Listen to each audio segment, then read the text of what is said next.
Everyone, welcome to the YouTube channel. आज की class में हम पढ़ने वाले हैं the Rajasthan stamp act 1990 act.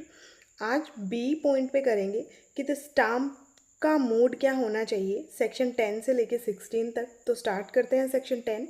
Mode of paying stamp, यानी स्टाम्प को पे करने का मेथड क्या होना चाहिए।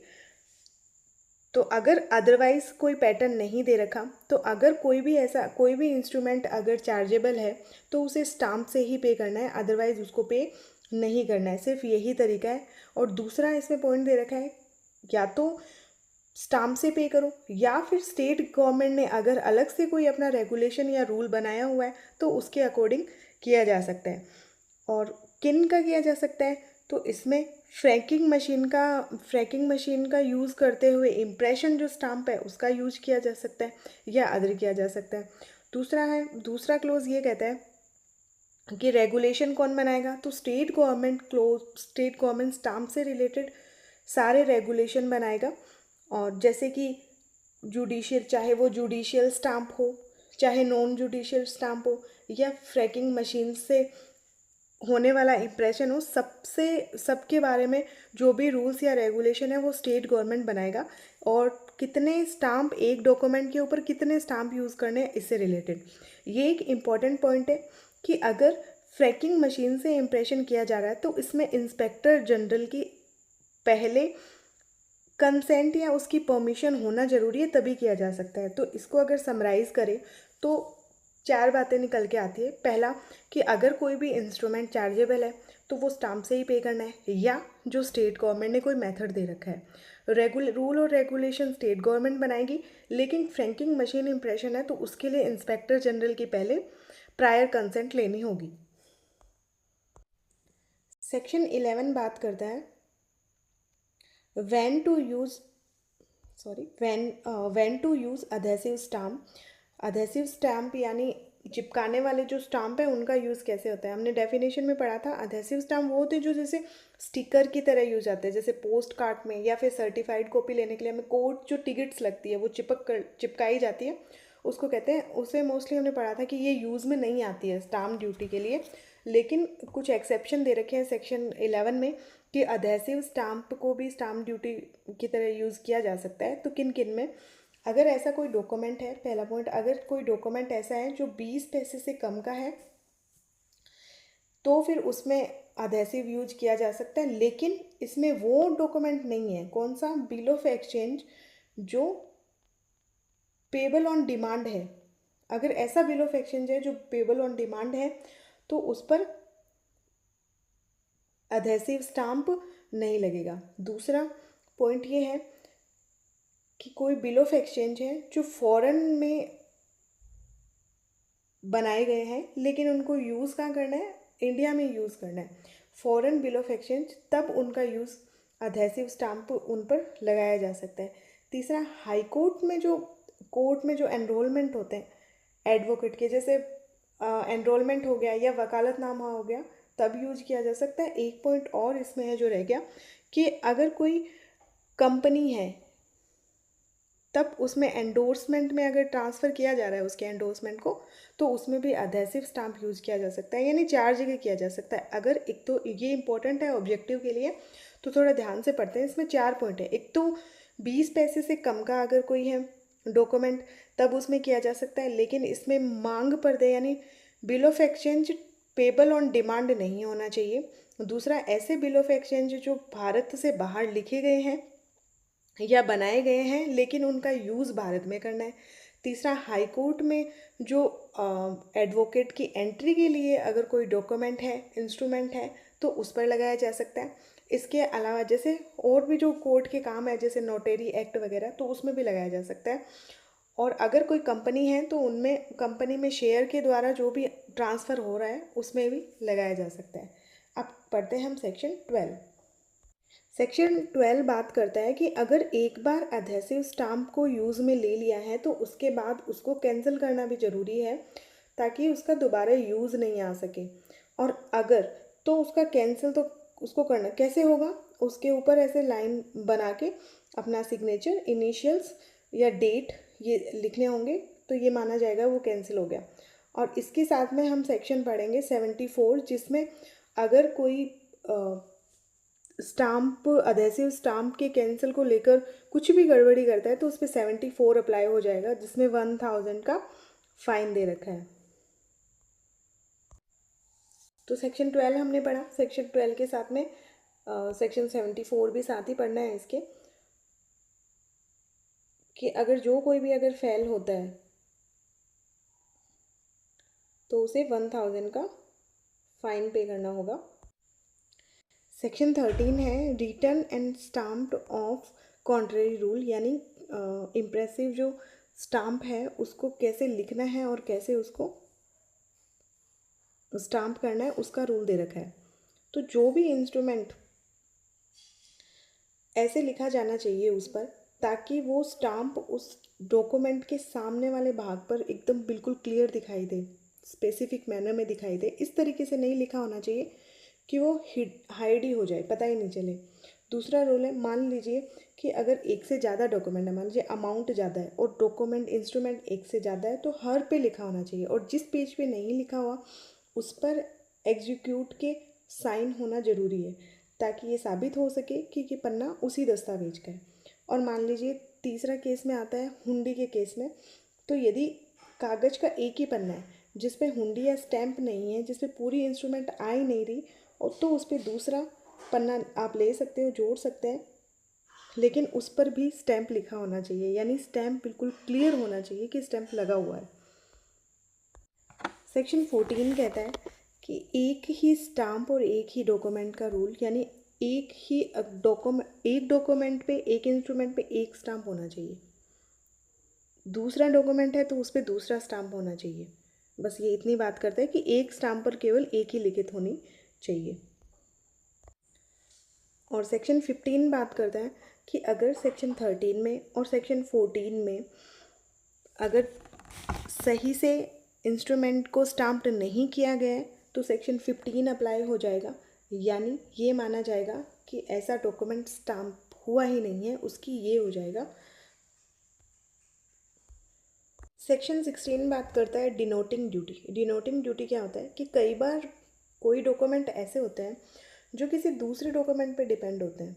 फॉर एग्जांपल, मान लीजिए एक लीज डॉक्यूमेंट है और उसके साथ ही एक सप्लीमेंट्री डीड और लगानी है बाद में, तो उस सप्लीमेंट्री डीड के ऊपर क्या स्टाम्प ड्यूटी लगेगी, वो लीज पे जो ड्यूटी लगी हुई है उस पर डिपेंड है। तो इस सिचुएशन में क्या करना होता है, कलेक्टर के पास में एप्लीकेशन करनी होती है, और कलेक्टर के पास में ये पावर होती है कि वो उसको डिनोट कर सकता है, यानी वो इस तरीके से बता दिया जाएगा कि किस पर ड्यूटी लगानी चाहिए।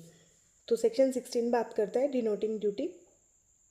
मान लीजिए ड्यूटी ए जो डॉक्यूमेंट है उसकी ड्यूटी पेड करनी है, वो बी इंस्ट्रूमेंट पे निर्भर करती है। तो ऐसे सिचुएशन में, यानी लेन देन तो एक ही है लेकिन डॉक्यूमेंट्स दो है, तब कलेक्टर को एक एप्लीकेशन लिखी जाएगी और कलेक्टर एंडोर्समेंट करेगा और उसके अकॉर्डिंग ही वो ड्यूटी लग जाएगी। अब सेक्शन 17 से 21 तक है टाइम लिमिट, कि कितना टाइम लगेगा। तो सेक्शन 17 बात करता है instrument executed in the state. अगर राज्य में जो इंस्ट्रूमेंट एग्जीक्यूट किए गए उनके लिए टाइम लिमिट क्या है। इंपॉर्टेंट सेक्शन है, टाइम लिमिट वाले सेक्शन सारे इंपॉर्टेंट होते हैं। तो ये कहाँ एप्लीकेबल होगा, तो सेक्शन ये कहता है राजस्थान राज्य के सीमा के भीतर निष्पादित दस्तावेजों पर ही लागू होगा। सेक्शन 17 केवल राजस्थान में लागू होगा। दूसरा, शुल्क का भुगतान उस व्यक्ति द्वारा किया जाएगा जिस पर अधिनियम के तहत कोई दायित्व दे रखा है। ओके, अब इम्पोर्टेंट, स्टाम्प के लिए टाइमिंग क्या होगा, या तो एग्जीक्यूशन किया है उसी समय पे या एग्जीक्यूशन से बिफोर। दो टाइम पीरियड दे रहे हैं, या तो आपने जो डॉक्यूमेंट इंस्ट्रूमेंट है उसको एग्जीक्यूट किया है उसी समय पे या एग्जीक्यूट करने से पहले। अगर नहीं कर पाए तो एक आपको नेक्स्ट वर्किंग डे मिल सकता है। तो सेक्शन 17 में टाइम पीरियड क्या है, या तो एग्जीक्यूशन से पहले या एग्जीक्यूशन के टाइम पे, और दोनों अगर चूक हो जाए तो, डिले हो जाए तो नेक्स्ट वर्किंग डे। तो ये 3 पॉइंट हमें इसमें याद रखने हैं। सेक्शन 18 ऐसे इंस्ट्रूमेंट की बात करता है जो राजस्थान के बाहर एग्जीक्यूट हुए हैं। ओके, तो जनरल रूल ये है कि राजस्थान की प्रॉपर्टी पे, अगर राजस्थान में अगर कोई प्रॉपर्टी है, मूवेबल प्रॉपर्टी, तो राजस्थान की जो शेड्यूल है या राजस्थान स्टाम्प एक्ट उस पर अप्लाई होगा। याद ये रखना है, सेक्शन 18 बिल ऑफ एक्सचेंज और प्रॉमिसरी नोट पे अप्लाई नहीं होता। क्यों नहीं होता? क्योंकि इसके लिए अलग सेक्शन दे रखा है 19। टाइम लिमिट सबके लिए है, लेकिन सेक्शन 18 ऐसे डॉक्यूमेंट इंस्ट्रूमेंट के लिए अप्लाई होता है जो इमूवेबल प्रॉपर्टी से रिलेटेड है, जो एग्जीक्यूट तो राजस्थान से बाहर हुआ है, लेकिन वो प्रॉपर्टी है कहाँ पे? राजस्थान में। तो उसके लिए क्या टाइम पीरियड होगा? तो उसके लिए टाइम पीरियड दे रखा है 3 मंथ्स टाइम लिमिट। कब से?